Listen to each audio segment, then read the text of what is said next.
Saudara, seorang warga tenggelam saat mengendarai mobil off-road di Sungai Jenebrang, Kabupaten Goa, Sulawesi Selatan. Korban meninggal setelah mobil terperosok tenggelam di lubang bekas galian tambang sedalam 3 meter. Inilah detik-detik tenggelamnya sebuah mobil off-road ke lubang bekas galian tambang di Sungai Jenebrang, Kabupaten Goa, Sulawesi Selatan. Warga berusaha mengevakuasi mobil off-road yang terperosok dan menyelamatkan pengemudi. Mobil yang tenggelam ditarik dengan mobil lain, namun korban bernama Hasbuloh tak tertolong. Sopir diduga tak menguasai medan dan menerobos lubang bekas galian tambang, sedangkan korban adalah penumpang di mobil itu.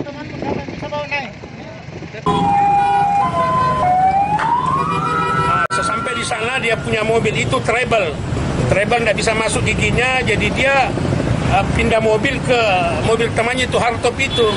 Jadi dia di jalanan itu di sungai, memang sungai itu kelihatan karena musim kemarau agak landai-landai ininya. Ternyata di sana itu ada kubangan yang dalam yang pernah digali. Mereka tidak lihat, terperosok mobilnya masuk.